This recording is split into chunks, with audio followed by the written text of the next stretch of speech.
ہاتھ اس میں ڈالا، یعنی سرکار صلی اللہ تعالیٰ علیہ وسلم نے ایک برتن میں پانی منگایا، اور برتن میں پانی منگانے کے بعد اس میں دونوں ہاتھ ڈالے اور وہ پانی حضرت علی کے سینے پر اور بازو پر چھڑکا، پھر حضرت فاطمہ زہرا رضی اللہ تعالیٰ عنہ کے کو بلا کر ان پر بھی چھڑکا، اور فرمایا کہ میرے خاندان میں جو شخص سب سے بہتر ہے میں نے اس کے ساتھ تمہارا نکاح کیا ہے، جو شخص سب سے بہتر ہے میں نے اس کے ساتھ تمہارا نکاح کیا ہے۔ حضرت فاطمہ زہرا رضی اللہ تعالیٰ عنہ کی زندگی دیکھیے کہ کیسے آپ جو تھیں وہ اپنے گھر کے کام کاج سنبھالتی تھیں۔ سرکار صلی اللہ تعالیٰ علیہ وسلم کی صاحبزادی ہونے کے باوجود حضرت فاطمہ زہرا رضی اللہ تعالیٰ عنہ اپنے گھر کا کاروبار خود بخود کرتی تھیں، جھاڑو پوچھا خود کرتی تھیں، خود کھانا پکاتی تھیں، بلکہ چکی بھی اپنے ہاتھ سے پیستی تھیں اور مشک میں پانی بھر کر لایا کرتی تھیں، جس سے آپ کے ہاتھ پر چھالے اور بدن پر گٹھے پڑ گئے تھے۔ ایک بار مال غنیمت میں کچھ باندی اور غلام آئے تو آپ نے ڈرتے ڈرتے سرکار صلی اللہ تعالیٰ علیہ وسلم سے گھریلو کاروبار کے لیے ایک لونڈی مانگی اور ہاتھ کے چھالے دکھائے تو سرکار صلی اللہ تعالیٰ علیہ وسلم نے فرمایا، اے جان پدر، اے باپ کی جان، یتیم بچے تم سے پہلے اس کے مستحق ہیں، یتیم بچے تم سے پہلے اس کے مستحق ہیں، اگر میں تمہیں دے دوں گا تو پھر یتیم بچوں کا کیا ہوگا؟ تو غور کیجئے کہ حضرت فاطمہ زہرا رضی اللہ تعالیٰ عنہ سرکار صلی اللہ تعالیٰ علیہ وسلم کی سب سے چہیتی لاڈلی بیٹی، اس کے بعد ہاتھوں میں چھالے پڑے ہوئے سرکار صلی اللہ تعالیٰ علیہ وسلم ایسے مقام پر بھی عدل و انصاف کا سرکار کا آپ پیمانہ دیکھیے، سرکار صلی اللہ تعالیٰ علیہ وسلم اپنے لاڈلی بیٹی کو نہیں دے رہے بلکہ کیا فرما رہے ہیں کہ یتیم بچوں کو کون دے گا، مسکین بچوں کو کون دے گا، ان کا خیال کون رکھے گا۔ اور ایک اور روایت میں یہ ہے کہ آپ نے غلام طلب کیا تو سرکار صلی اللہ تعالیٰ علیہ وسلم نے فرمایا، بخدا ایسا نہیں ہو سکتا کہ میں تمہیں غلام عطا کر دوں اور اہل صفہ بھوک کے سبب پیٹ پر پتھر باندھے رہے ہوں۔ مدینہ منورہ کے اندر ایک صفہ ایک وہ تھی چبوترا، وہاں پر جو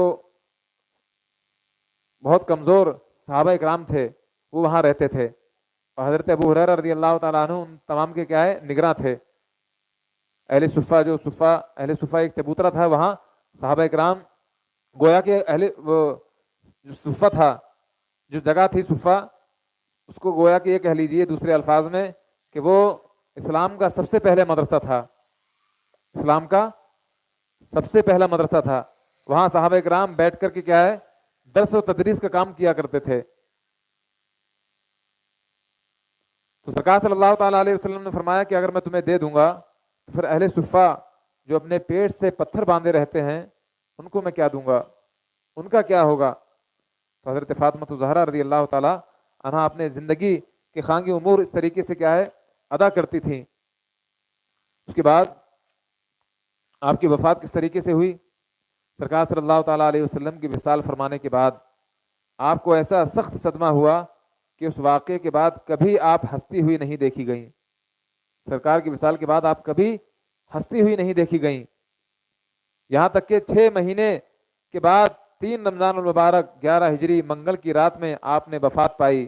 اس طرح اللہ کے محبوب سرکار صلی اللہ تعالیٰ علیہ وسلم کی پیشین گوئی پوری ہو گئی کہ میرے خاندان میں سب سے پہلے تم ہی آ کر مجھ سے ملو گی، میرے خاندان میں سب سے پہلے تم ہی آ کر کے مجھ سے ملو گی، یعنی سرکار نے فرمایا تھا ایک موقع پر کہ میرے جانے کے بعد جو میرے خاندان میں سب سے پہلے جو مجھ سے آ کر کے ملے گا وہ کوئی اور نہیں بلکہ تم ہی ہوگی۔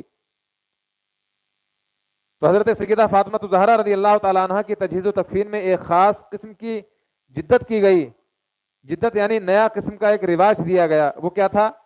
اس لیے کہ اس زمانے میں رواج یہ تھا کہ مردوں کی طرح عورتوں کا جنازہ بھی بے پردہ نکالا جاتا تھا۔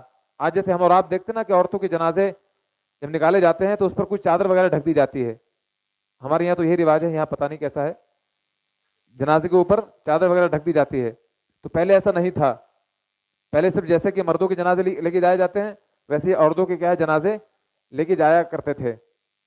تو حضرت فاطمہ زہرا رضی اللہ تعالیٰ عنہ کی جب تجہیز و تکفین کا معاملہ پیش آیا تو آپ کے اس تجہیز و تکفین میں خاص قسم کی کیا جدت پیدا کی گئی، جدت کی گئی اس لیے کہ اس زمانے میں رواج یہ تھا کہ مردوں کی طرح عورتوں کا جنازہ بھی بے پردہ نکالا جاتا تھا، مگر حضرت سیدہ فاطمہ الزہرا رضی اللہ تعالی عنہا کی مزاج اقدس میں چونکہ اتنی انتہائی شرم و حیا تھی، اس لیے انہوں نے قبل وفات حضرت ابوبکر صدیق رضی اللہ تعالیٰ عنہ کی بیوی حضرت اسماء بنت امیس رضی اللہ تعالیٰ عنہ سے فرمایا کہ کھلے ہوئے جنازے میں عورتوں کی بے پردگی ہوتی ہے جسے میں ناپسند کرتی ہوں، تو انہوں نے حضرت فاطمہ الزہرا رضی اللہ تعالیٰ عنہ کے لیے لکڑیوں کا ایک گہوارہ بنایا، جسے دیکھ کر آپ بہت خوش ہوئیں۔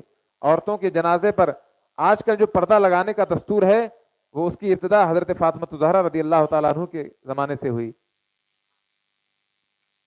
حضرت علی یا حضرت عباس رضی اللہ تعالیٰ عنہما نے آپ کی نماز جنازہ پڑھائی، اور صحیح و مختار قول یہی ہے کہ آپ جنت البقیع میں مدفون ہوئیں۔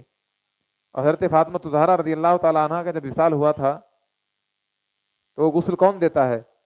حضرت فاطمہ، ظاہر سی بات دوسرے لوگ دیتے ہیں، عورتیں، اگر عورت کا انتقال ہوا ہے تو عورتیں دیتی ہیں، مرد کا انتقال ہوا ہے تو مرد غسل دیتے ہیں، لیکن حضرت فاطمہ الزہرا رضی اللہ تعالیٰ عنہ کا جب وصال ہوا تو آپ نے خود ہی اپنے آپ کو کیا غسل دیا تھا؟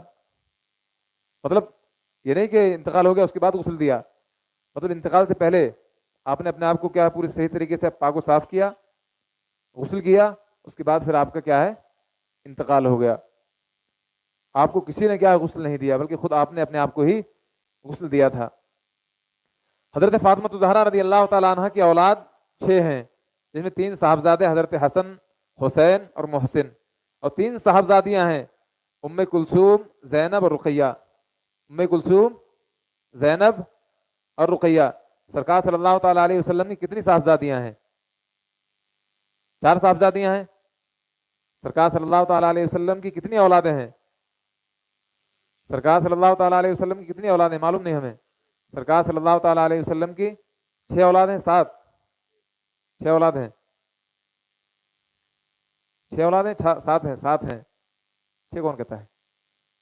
7 ہیں، 3 6 جو ہیں وہ حضرت خدیجہ الکبریٰ رضی اللہ تعالیٰ عنہا سے ہیں، اور ایک جو ہے وہ ماریہ قبطیہ جو آپ کی باندھی تھی ان سے ہیں، حضرت ابراہیم۔ ایک عبداللہ، ایک قاسم 2، ایک ابراہیم 3، اور 4 صاحبزادیاں، 4 3 کتنے ہو گئے؟ 7 کیا ہے؟ 7 اولادیں ہیں سرکار صلی اللہ تعالیٰ علیہ وسلم کی۔ صاحبزادیوں کے کتنے نام ہیں؟ کتنے ہیں؟ 4۔ تو 4 نام کیا کیا ہیں؟ ام کلثوم، رقیہ، زینب اور فاطمہ، یہ تو 4 نام ہیں۔ حضرت فاطمہ الزہرا رضی اللہ تعالیٰ عنہ کی بیٹیوں کے نام دیکھیے، کیا نام ہے؟ ام کلثوم، زینب اور رقیہ۔ کوئی رکھتا ہے اپنی بہن کے نام پر کسی کا نام؟ حضرت فاطمہ الزہرا رضی اللہ تعالیٰ عنہ نے اپنی تینوں بہنوں کے نام پر اپنی تینوں بیٹیوں کے نام رکھے ہیں، اپنی تینوں بیٹیوں کے نام اپنی تینوں بہنوں کے نام پر رکھے ہیں۔ آج ہم اور آپ کو بالکل نیا نام چاہیے، آس پاس میں کسی کا نہ ہو۔ تو حضرت فاطمہ الزہرا رضی اللہ تعالیٰ عنہ کی 6 اولادیں ہیں، 3 صاحبزادے اور 3 صاحبزادیاں۔ حضرت محسن اور حضرت رقیہ تو بچپن ہی میں ان کا انتقال ہو گیا تھا۔ حضرت ام کلثوم رضی اللہ تعالیٰ عنہ کا نکاح امیر المؤمنین حضرت عمر فاروق اعظم رضی اللہ تعالیٰ عنہ سے ہوا، جن سے ایک صاحبزادے حضرت زید اور ایک صاحبزادی حضرت رقیہ پیدا ہوئیں، اور تیسری صاحبزادی جو حضرت زینب تھیں ان کا نکاح حضرت عبداللہ ابن جعفر سے ہوا۔ سرکار صلی اللہ تعالیٰ علیہ وسلم کی اولاد کا سلسلہ قیامت تک حضرت فاطمہ الزہرا رضی اللہ تعالیٰ عنہا کی صاحبزادگان سے ہی جاری و ساری رہے گا۔ اعلیٰ حضرت رضی اللہ تعالیٰ عنہ ارشاد فرماتے ہیں کہ اس بطول جگر پارائے مصطفیٰ حجل آرائے عفت پہ لاکھوں سلام، جس کا آنچل نہ دیکھا مہو مہر نے اس ردائے نزاہت پہ لاکھوں سلام، سیدہ ظاہرہ طیبہ طاہرہ جان احمد کی راحت پہ لاکھوں سلام۔ اللہ رب العزت ہم سبوں کو حضرت فاطمہ الزہرا رضی اللہ تعالیٰ عنہا کی فیض و برکات سے مالا مال فرمائے، اور ہماری حاضری کو اپنی بارگاہ میں شرف قبول عطا فرمائے، اور ہم سب کو سچا پکا سنی مسلمان بننے کی توفیق عطا فرمائے، اور جو قابل عمل باتیں ہوئی ہیں ان پر عمل پیرا ہونے کی توفیق عطا فرمائے۔ استغفر اللہ ربی من کل ذنب واتوب الیہ، وآخر دعوانا الحمد للہ رب العالمین۔ السلام علیکم ورحمۃ اللہ تعالی وبرکاتہ۔